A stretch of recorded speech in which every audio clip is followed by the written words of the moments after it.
All right. We in the meth lab. We got Rell in the meth lab.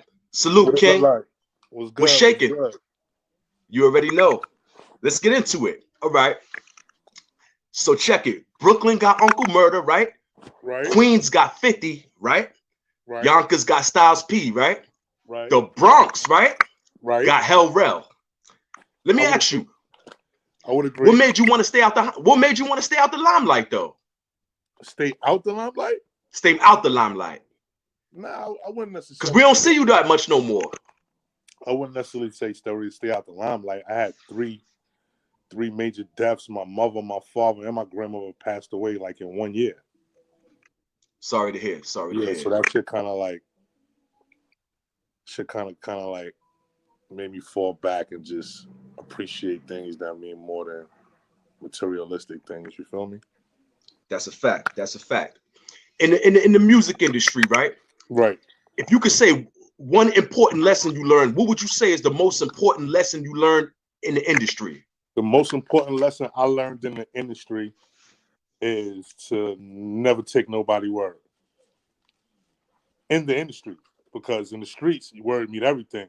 In the industry, a motherfucker will tell you, yeah, I'm going to do this for you, I'm going to do that for you. And then when it don't happen, you ready to go upside that nigga head, but you can't apply street rules to the industry. That's a fact. Could you elaborate on at least one situation that made you feel like that? There was a guy that I was it was a guy that I used to work for, a label I was a part of, and was a good dude. You know, I had he had got into a situation, and I got him out of that situation. And I ain't asked him for nothing or nothing like that. But he was like, yo, I'm about to go to this new label. When I get over there, I could politic a situation for you. I'd have shown you love for repaying you for what you did for me. And when he got over there, he ain't keep it real. He ain't keep it official. Yeah, so it's like, you know, the industry will have your hopes up high for shit that a nigga would definitely forget about the next day. And you looking at him like, yo, what's up? I thought we was homies. Nah, ain't no homies in this industry, man. Facts.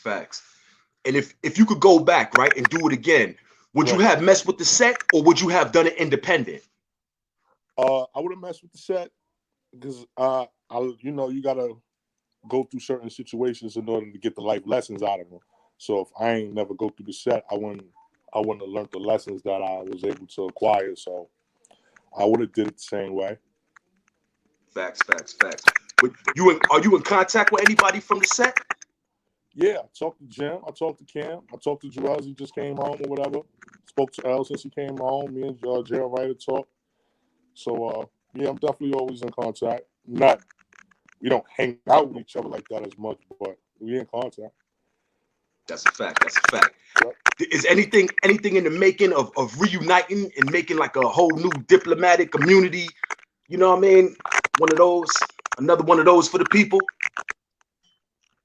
I don't necessarily know about all that, but if niggas need me for any type of projects, I'm there. You feel me? That's a fact.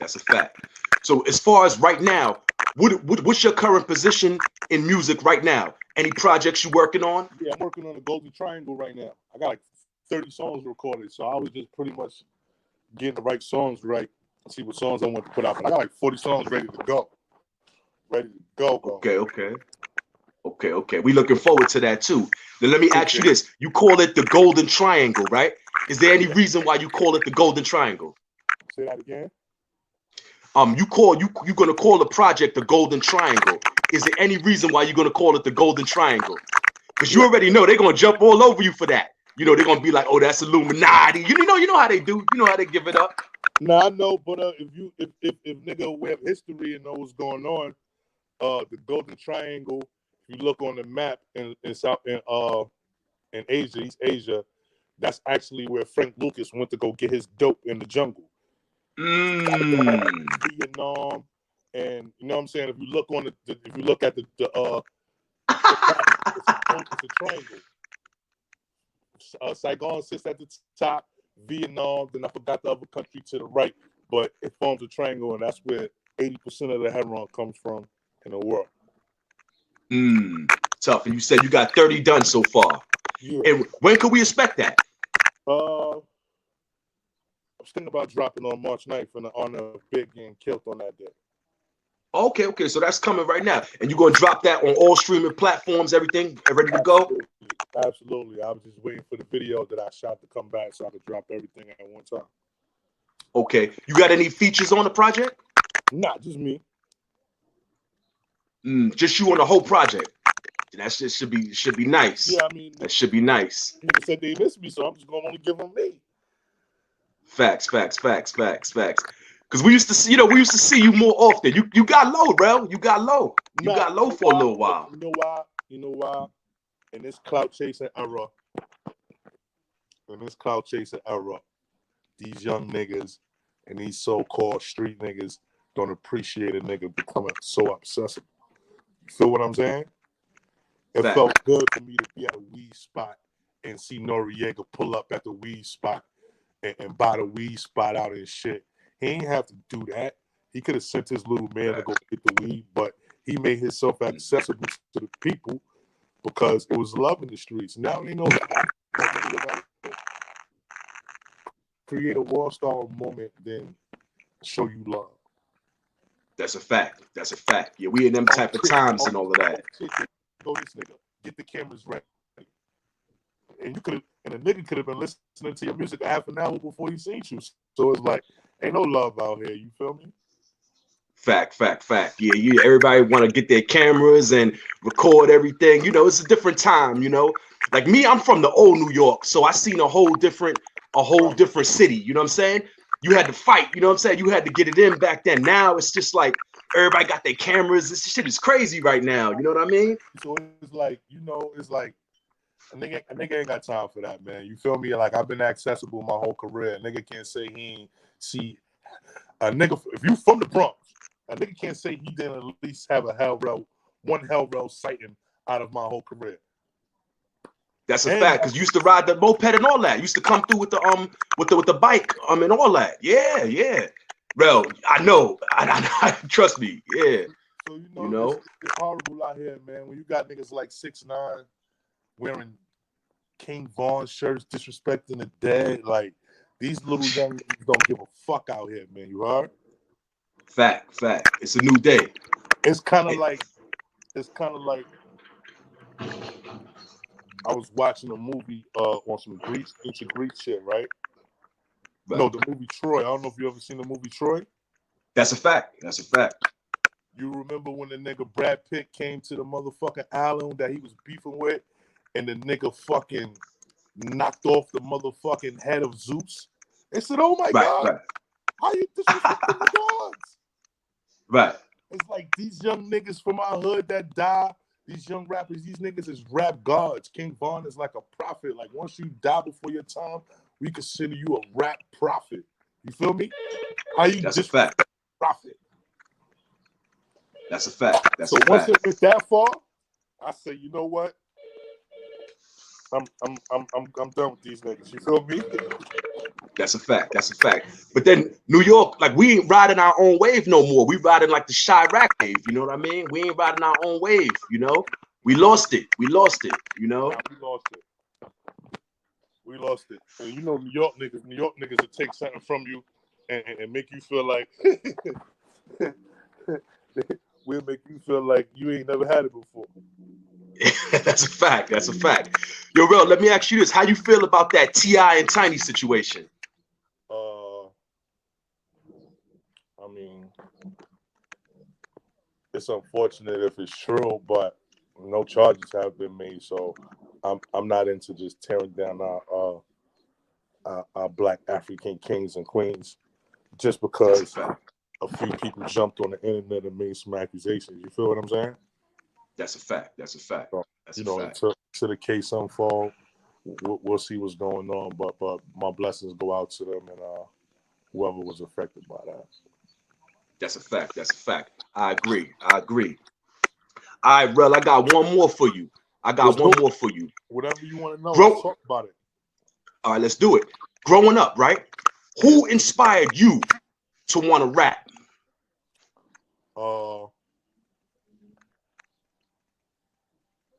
Big Daddy Kane. Mm, Big Daddy that's Kane, a fact. swag, the flat tops, the cuts in the eyebrows. You know what I mean? Swag was different. Of course, KRS One coming from the Bronx. You understand what I'm saying? Fact. So, you know, all that shit, the Nas's, the Mobb Deeps. You know what I mean? Like Mobb Deep was like their first album was the soundtrack to my life. Like that 95 summer, a lot of niggas got robbed behind that tape. That's a fact. I was there. I remember that. Yo, Rell, you know I'm from 178. You know the farms and all that in the Burt. You right there. Yo, I seen the whole thing. You know, that's a fact. That's a fact. As far as all your past beefs, right? Your past beefs. We in the stage right now where we gonna grow. We growing. You know, growth and development. We growing. Right. Would you say that you got over all your past beefs in the industry? French, you know what I mean? These type of people. I can honestly say, like, if I did have any beefs, I'm over all that shit, man. Okay. I'm over all that shit. I'm grown. I got 2 daughters. Well, 4 actually, but my daughters is on Instagram. They know what's going on. I got kids, so you know when you got kids that's affected by whatever you do, you know what I mean, it kind of make you move a little different. That's a fact. Yep. And if you pay attention to YouTube right now, you see a lot of people telling like the different like jail stories and all that now. Yeah, I see it. You see that? Let me ask you why you never did that, because you could have easily been on that type of wave. Why you felt like you never wanted to, you know? I felt my story was bigger than that. You know, sometimes some people's story was only that probably was only the key component in their story. You know what I'm saying? Understood. I was kind of a little bit blessed to have other chapters added to my book. Not saying other people didn't have that, but I didn't really feel like that was something I wanted to glorize. It's like you knew about it. You know what I mean? Like if you was there with me, you seen me, and it was just a horrible time in my life. I didn't really want to glorize it. That's a fact. I mean, as far as the gang, right? The gang shit here in New York. Like, how do you feel? What's your stance on that? How do you feel about that? Do you think that this shit got too big? Do you think it, you know what I mean, it took another direction? Should it have happened at all? I mean, you know, let me know. Elaborate on that. I think it took another direction, man. I think, man, you know, New York niggas turn gangs into crews. It's more of crews than gangs. You understand what I'm saying? Right. And, you know, we operate under the gang monkeya, but it's just a whole bunch of niggas that's crewed up because it's just horrible, man. Like I feel for these young niggas, man. Like these my young guys too, but like, you know, it's crazy.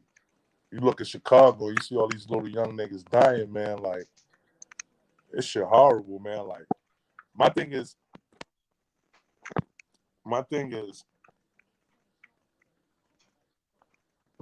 this shit is the city of gods now, bro. Fact. You gotta realize it's hard to tell a young nigga who you didn't help get no money, who you didn't help give no advice to, who you didn't help shape and mold to become a young man. It's hard to tell them type of young niggas what to do. You feel me? Like we had OGs. We probably might didn't like the niggas, but we had OGs. These young niggas ain't got no OGs. That's a fact. So it's foreign for an older nigga to tell them something. You understand what I'm saying? Meanwhile, LA gang culture is tied into their OGs. Big respect for the OGs. That's why you got the big U's, you got the wax. Like, the OGs is highly respected because these are the niggas that put on for the turf. There is no OGs of the gangs. It's a bunch of 20, 30-year-old niggas. Just, they own... The blind leading the blind. Blind leading the blind. You know? Blind leading the blind. In the land of the blind, the one-eyed man is king, right? It's king. That's a fact. Yo, we in the meth lab. We got Hell Rell. You already know. Yo, Rell, once again, good looking for coming through. I'm going to hit you up in a minute. You already know. Yes, sir. Copy. Love, bro.